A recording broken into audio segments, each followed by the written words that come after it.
Hi friends, मेरे dazzle classes में आप लोग का बहुत बहुत स्वागत करता हूं। तो फ्रेंड्स, आज साइंस के क्वेश्चन करने वाले हैं मानव रोग से, जो कि आपके हर एग्जाम में पूछा जाता है कम्पिटिटिव एग्जाम में। तो यहाँ पे इम्पोर्टेंट मानव रोग के बारे में पढ़ेंगे, जो कि आपके CGSI के लिए, प्री के लिए, व्यापम के कोई भी एग्जाम को, सारी कम्पिटिटिव एग्जाम के लिए इम्पोर्टेंट है। तो चलिए स्टार्ट करते हैं आज के क्वेश्चन। तो रोगों को फैलाने वाले कीटों को कहा जाता है वेक्टर, लिफ्ट, ट्रांसमीटर या ट्रांसपोर्टर। तो इसका भी ऑप्शन सही हो जाएगा वेक्टर। तो जो फैलाने वाले कीट होते हैं रोग, उसको वेक्टर कहा जाता है। इसका भी ऑप्शन सही हो जाएगा। अगला क्वेश्चन है HIV का पूर्ण रूप क्या होता है। इसका फुल फॉर्म होता है आपका ह्यूमन इम्यूनो डेफिशिएंसी वायरस, जो कि HIV का फुल फॉर्म है, यह वायरस है। तो इसका भी ऑप्शन सही हो जाएगा, जो कि आपके रेलवे में पूछा गया क्वेश्चन हर शिफ्ट में, जो कि इसका फुल फॉर्म पूछा गया है। तो याद रखिए, इसका full form human immuno deficiency virus इसका फुल फॉर्म हो जाएगा।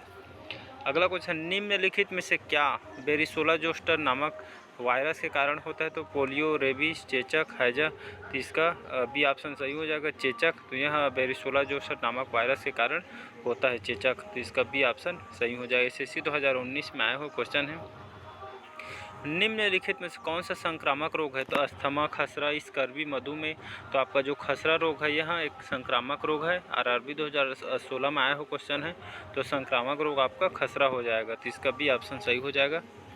अगला क्वेश्चन है, किस रोग के लिए स्वास्थ्य परिवार मंत्रालय द्वारा टेस्ट एंड ट्रीट निधि प्रारंभ की है। SSC 2017 में आया हुआ क्वेश्चन है। चेचक, HIV, पोलियो या क्षय रोग।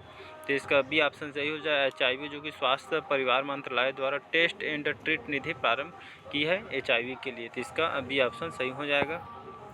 अगला क्वेश्चन, निम्नलिखित कौन सी सूक्ष्मजीवी पोलियो तथा चेचक, जिसे स्किन पॉक्स कहा जाता है, जैसी गंभीर बीमारियों के कारण है। तो बैक्टीरिया, प्रोटोजोआ, शैवाल, विषाणु। इसका डी ऑप्शन सही हो जाएगा, विषाणु। तो इसके कारण जो कि पोलियो तथा चेचक, जिसे आम भाषा में चिकन पॉक्स बोलते हैं आम भाषा में, जैसी गंभीर बीमारियों का कारण है आपका विषाणु। तो इसका डी ऑप्शन सही हो जाएगा।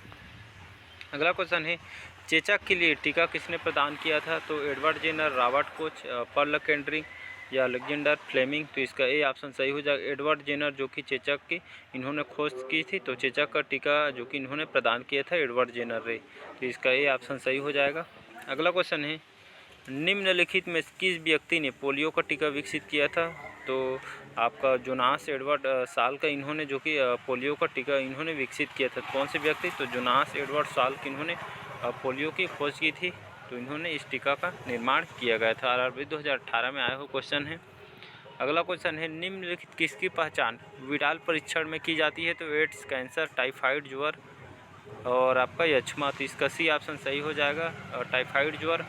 तो इसकी पहचान विडाल परीक्षण से की जाती है, टाइफाइड ज्वर। तो इसका सी ऑप्शन सही हो जाएगा। SSC 2019 में आए हुए क्वेश्चन है। अगला क्वेश्चन है, चमगादड़ निम्नलिखित किस रोग के रोगाणुओं के प्राकृतिक पोषक है। डेंगू, फाइलेरिया, इबोला बुखार या चिकनगुनिया। तो इसका सी ऑप्शन सही हो जाएगा, इबोला बुखार के लिए यहाँ जो कि प्राकृतिक पोषक है। याद रखिएगा, चमगादड़ जिसको इसके काम आता है, प्राकृतिक पोषक है रोगाणुओं के लिए। तो इबोला बुखार में यह काम आता है। तो इसका सी ऑप्शन सही हो जाएगा। अगला क्वेश्चन है, निम्नलिखित वह जीवाणु कौन सा है जो मानव शरीर में बीमारी उत्पन्न करता है। तो बैरिसेला जोस्टर, ट्राइपोनोसोमा गैम्बियंस या साल्मोनेला टाइफी या प्लाज्मोडियम फैल्सीफेरम। तो इसका सी ऑप्शन सही हो जाएगा, साल्मोनेला टाइफी। तो आपका जो साल्मोनेला टाइफी, यह जीवाणु जो कि मानव शरीर में बीमारी उत्पन्न करता है। तो याद रखिए, सी ऑप्शन सही हो जाएगा, साल्मोनेला टाइफी। अगला क्वेश्चन देखते हैं, निम्नलिखित कौन सी बीमारी मादा एनाफिलीज मच्छर के कारण होती है। चेचक, मलेरिया, काला ज्वर, हैजा। तो इसका बी ऑप्शन सही हो जाएगा, मलेरिया। तो यहाँ ये जो मादा एनाफिलीज मच्छर के कारण आपका मलेरिया होता है। इसका बी ऑप्शन सही हो जाएगा। अगला क्वेश्चन देखते हैं। अगला क्वेश्चन, निम्नलिखित कौन सा जीव निद्रालु रोग के लिए उत्तरदायी है। तो लिस्मानिया, ट्रैपिनोसोमा या स्कैरिस या हेलिकोबैक्टर। तो इसका बी ऑप्शन सही हो जाएगा, ट्रैपिनोसोमा। यह जीव जो कि निद्रालु रोग के लिए उत्तरदायी होता है। तो इसका बी ऑप्शन सही हो जाएगा। मानव में बैक्टीरिया के संक्रमण का सबसे आम इलाज क्या है। तो एस्पिरिन, एंटीबॉडी, एंटीबायोटिक्स या एंटीजन। तो इसका सी ऑप्शन सही हो जाएगा, एंटीबायोटिक्स, जो कि यह मानव में बैक्टीरिया के संक्रमण का सबसे आम इलाज क्या है। तो यहाँ एंटीबायोटिक्स जो कि डॉक्टर लोग खासकर जो बड़े बड़े डॉक्टर होते हैं एंटीबायोटिक टेबलेट देते हैं मानव में, जो कि बैक्टीरिया के संक्रमण का सबसे आम इलाज होता है, इसलिए दिया जाता है। अगला क्वेश्चन देखते हैं।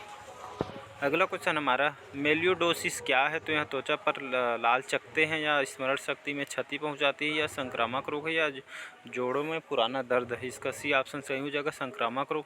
आपका जो मेलियोडोसिस है ये आपका संक्रामक रोग है। आरआरबी 2016 में आया हुआ क्वेश्चन है। अगला क्वेश्चन देखते हैं। ट्यूबरक्लोसिस के विरुद्ध मुख्यतः कौन सी वैक्सीन का प्रयोग किया जाता है? तो बीसीजी, डीपीटी, या एचआईवी, या बेरिसोला। तो इसका ए ऑप्शन सही हो जाएगा, बीसीजी का, जो कि ट्यूबरक्लोसिस के विरुद्ध मुख्यतः इस वैक्सीन का प्रयोग किया जाता है ट्यूबरक्लोसिस के विरुद्ध के लिए। तो बीसीजी का टीका लगाया जाता है इस इलाज में। अगला क्वेश्चन तरफ बढ़ते हैं। निम्न में से किस कृमि के कारण फील पाव होता है? तो केंचुआ, सूत्री कृमि, फाइलेरिया कृमि, या गोल कृमि। तो इसका सी ऑप्शन सही हो जाएगा, फाइलेरियाई कृमि। तो इस कृमि के कारण आपका फील पाव रोग होता है। तो इसका सी ऑप्शन सही हो जाएगा। अगला क्वेश्चन, निम्नलिखित कौन सा एक यौन संचारित रोग नहीं है? तो सिफिलिसिस, या गोनेरिया, स्कर्वी, या हेपेटाइटिस बी। तो इसका सी ऑप्शन सही हो जाएगा, स्कर्वी। तो यह एक यौन संचारित रोग नहीं है स्कर्वी। और आपका ए बी आपका सिफिलिस, गोनेरिया और हेपेटाइटिस बी आपका यौन संबंधित संचारित रोग है, बाकी इसका सी छोड़ के। अगला क्वेश्चन है, निम्नलिखित कौन सा पशुओं का एक तीव्र वायरल रोग है जो मनुष्यों को संक्रमित पशु के काटने से फैलता है? तो हीमोफीलिया, कैंसर, रेबीज, बैक्टीरिया।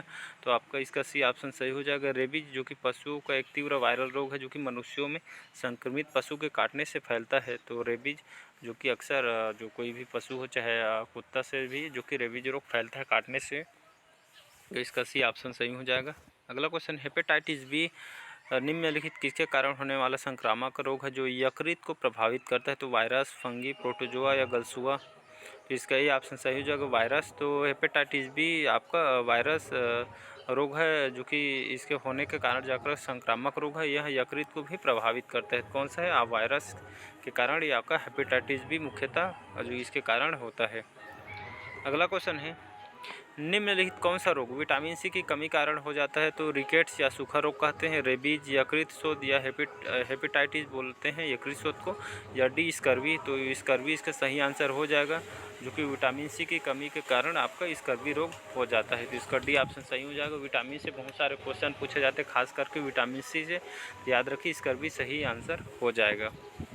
अगला क्वेश्चन है, निम्नलिखित किसमें विटामिन सी की मात्रा सबसे अधिक होती है? तो शिमला मिर्च, टमाटर, अंगूर, नींबू। तो इसका डी ऑप्शन सही हो जाएगा। विटामिन सी की सबसे मात्रा में जो कि खट्टे फलों में पाया जाता है, खास करके नींबू, संतरा, जो कि इसमें सब विटामिन सी पाया जाता है। तो इसका डी ऑप्शन नींबू सही आंसर हो जाएगा। अगला क्वेश्चन है, एस्कॉर्बिक एसिड जो एस्कॉर्बिक एसिड का लोकप्रिय नाम क्या है? तो एसएससी 2018 में क्वेश्चन पूछा गया है। विटामिन के, विटामिन बी12, विटामिन ए, विटामिन सी। तो इसका डी ऑप्शन सही हो जाएगा, विटामिन सी, जो कि यह एस्कॉर्बिक एसिड का लोकप्रिय नाम है। तो इसका डी ऑप्शन सही हो जाएगा। अगला क्वेश्चन है, अगला क्वेश्चन हमारा, शुष्का छिपाक जिसे सेरोथैल्मिया विटामिन कमी कारण होता है, एसएससी 2019 में आया क्वेश्चन होता है। इसका ए, के, डी, या सी। इसका ए ऑप्शन सही हो जाएगा, ए।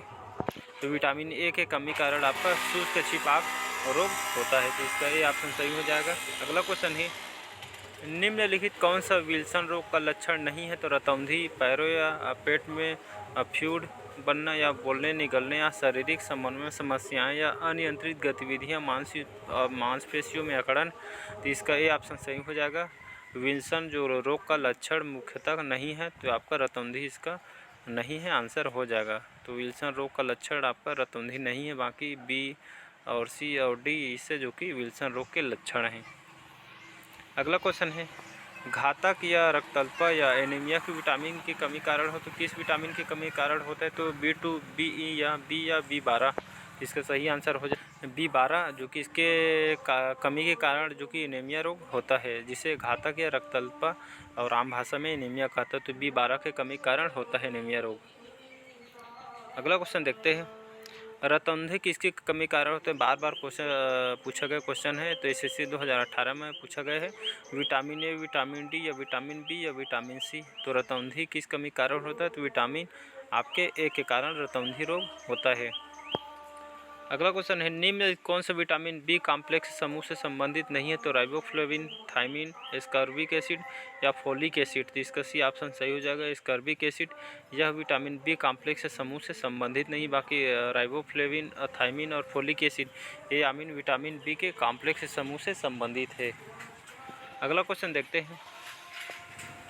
अगला क्वेश्चन हमारा, निम्नलिखित कौन सा मानव में रक्त का थक्का बनाने के लिए अनिवार्य है? तो vitamin A, vitamin C, vitamin K या विटामिन ई। तो इसका यहाँ पे विटामिन के इसका सही आंसर हो जाएगा, तो इसका बी ऑप्शन। तो विटामिन के जो कि मानव में रक्त का थक्का बनाने के लिए मुख्यतः अनिवार्य होता है, तो यहाँ आपका विटामिन के सही आंसर हो जाएगा। इसके कारण जो कि रक्त का थक्का बनता है मानव शरीर में।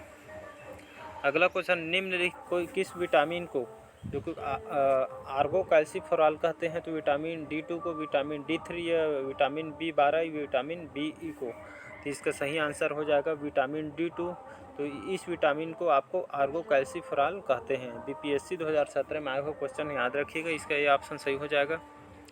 अगला क्वेश्चन है, यदि व्यक्ति रिकेट से पीड़ित है तो व्यक्ति की किसकी कमी है? तो विटामिन के, विटामिन डी या विटामिन ए, विटामिन बी की। तो इसका बी ऑप्शन सही हो जाएगा, विटामिन डी इसका सही आंसर हो जाएगा। तो विटामिन डी से व्यक्ति रिकेट से पीड़ित है तो व्यक्ति में क्या कमी है? तो विटामिन डी की कमी है, जिससे रिकेट्स रोग होता है। तो इसका बी ऑप्शन सही हो जाएगा। अगला क्वेश्चन देखते हैं, मानव आहार में पालिश किए हुए चावल के उपयोग से निम्नलिखित रोग हो जाता है? तो सूखा रोग, घेंघा, रक्तअल्प या बेरी। तो इसका डी ऑप्शन सही हो जाएगा, बेरी। तो मानव आहार में जो पालिश में लगे हुए जो चावल आते हैं दुकान में खास करके, तो इसको सेवन से आपके यहाँ पे बेरी रोग हो जाते हैं। इसलिए जो कि मानव आहार में पालिश किए हुए चावल को नहीं खाना चाहिए, तो खास करके इससे बेरी रोग होता है। UPPSC 2020 में आया हुआ क्वेश्चन है। अगला क्वेश्चन, कौन सी बीमारी दिल से संबंधित नहीं है? तो एंजियोरिज्म, कार्डियोमायोपैथी या डिप्थीरिया या आपका मायोकार्डियल रप्चर। तो इसका सी ऑप्शन सही हो जाएगा, डिप्थीरिया। यहाँ जो कि दिल से बीमारी संबंधित नहीं है, बाकी आपका A, B और D आपका दिल से आपके हार्ट से संबंधित रोग है। अगला क्वेश्चन है, निम्नलिखित कौन सा रोग एक व्यक्ति से दूसरे के अंग को प्रभावित व्यक्ति में संक्रमित नहीं होता है? तो एड्स, सिफिलिस, हेपेटाइटिस बी या सिरोसिस। तो इसका सिरोसिस सही आंसर हो जाएगा। यह रोग जो कि एक व्यक्ति से दूसरे के अंग को प्रभावित जो कि व्यक्ति में संक्रमित नहीं होते, बाकी एड्स और सिफिलिस और आपका हेपेटाइटिस बी यह दूसरे जो कि फैलने वाला रोग है। बाकी सिरोसिस आपका ये संक्रमित जो कि संक्रामित बीमारी नहीं है, एक दूसरे में फैलने वाला बीमारी नहीं है। बाकी A, B और आपका C इसका सही आंसर हो जाएगा। अगला क्वेश्चन है, सिरोसिस रोग शरीर करता है आपका मस्तिष्क, यकृत, हृदय या गुर्दा में? तो सिरोसिस रोग शरीर में कहाँ पे होता है? तो यहाँ आपके यकृत में होने वाला रोग है सिरोसिस। तो इसका बी ऑप्शन सही हो जाएगा। अगला क्वेश्चन है, कैडमियम प्रदूषण जो कि निम्न किस रोग का कारक है? कैडमियम प्रदूषण निम्न किस रोग का कारक है? तो आपका इटाई रोग होता है कैडमियम प्रदूषण के कारण। तो इसका बी ऑप्शन सही हो जाएगा। अगला क्वेश्चन देखते हैं, कौन सा प्रदूषण नाकनी सिंड्रोम के लिए उत्तरदायी है? तो फ्लोराइड, आर्सेनिक, मर्क्यूरी, पारा या कैडमियम। तो इसका ये ऑप्शन सही हो जाएगा, फ्लोराइड आपका जिसे नाउन सिंड्रोम के लिए उत्तरदायी है। तो इसका ये ऑप्शन सही हो जाएगा, फ्लोराइड जो कि नाउन सिंड्रोम के लिए उत्तरदायी होता है। अगला क्वेश्चन देखते हैं। अगला क्वेश्चन हमारा, प्रोगेरिया ग्रस्त लोगों का सबसे प्रमुख लक्ष्य क्या है? तो इसमें जनन की अपेक्षाकृत तेज दर होती है। तो इसका सी ऑप्शन सही हो जाएगा। अगला क्वेश्चन देखते हैं, टीके विशिष्ट रोग प्रतिरक्षी प्रोटीन के संश्लेषण के अभिप्रेरण द्वारा संरक्षण प्रदान करता है। शरीर में रोग प्रतिरक्षी उत्पादन के लिए उत्तरदायी कोशिका कौन सी होती है? तो इसका ऑप्शन है कड़िकाणु, लसिका कोशिका, लोहित कोशिका या बिम्बाणु। तो इसका बी ऑप्शन सही हो जाएगा, लसिका कोशिका इसका सही आंसर हो। तो इसके कारण शरीर में जो कि रोग प्रतिरक्षी उत्पादन के लिए उत्तरदायी और कोशिका जहां आपका लसिका कोशिका होती है, जो कि टीके विशिष्ट रोग प्रतिरक्षी प्रोटीन के संश्लेषण के लिए जो कि आपका अभिप्रेरण द्वारा संरक्षण प्रदान करता है। कौन सा करता है? तो आपका लसिका कोशिका यह रोग प्रतिरोधक क्षमता आपके बढ़ाता है। तो ये थे आपके कुछ इम्पोर्टेंट मानव शरीर से रोग से संबंधित रोग। कमेंट करके बताइए कैसा लगा क्लास। तो चलिए नेक्स्ट पार्ट में मिलते हैं। बस आज के लिए इतना ही। Thank you.